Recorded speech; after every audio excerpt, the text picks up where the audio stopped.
Pemirsa Komisi Pemilihan Umum KPU Provinsi Bali mempengabdi pemerintah Kabupaten Buleleng ngawit mentaki-taki indik pemargin pemilihan Kepala Daerah Buleleng warsa kali-tali kali-likur sane jagirau.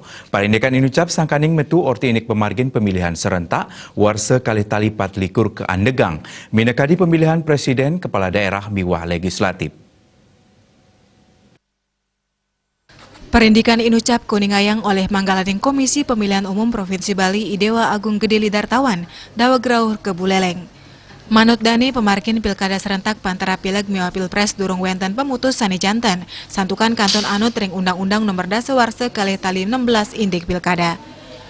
Kocap wenten kalih rancangan sani sampun ngranjing ring DPR RI minekadi pemilu nasional kemargiang warsa kalih tali 24 miwa pemilu daerah kemargiang warsa kalih tali 17. Sani mangkin rencana perubahan kocap kanton Keblik Bagang. Antuk punike KPU ngemargiang koordinasi majeng Pemka Buleleng. Mangde metaki-taki utamanyane indek anggaran hibah majeng KPU Buleleng. Yedeng prade undang-undang inucap keuah. Menurut undang-undang kan 2024, tapi kan teman-teman masyarakat sudah tidak menghendaki. Karena kemarin 2019 saja hanya memilih 5 surat suara. Kalau mau udah dituju, milihnya kan ya masalah lagi.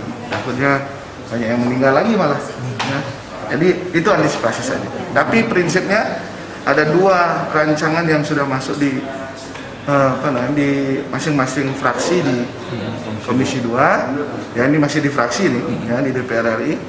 Itu rancangannya seperti itu. Pemilu nasional di 2024, pemilu daerah di 2027. Itu artinya kalau 2027 berarti kan nggak mungkin sekarang 2024 lagi. Bedanya panjang. Kan cuma 3 tahun akhirnya.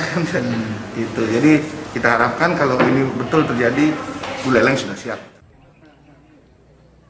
Pungkuran pemargin pilkada Buleleng yeneng anut ring regulasi anyar pajak muatang siki persipan indik perencanaan miwah penganggaran. Komang Yuda, Bali TV.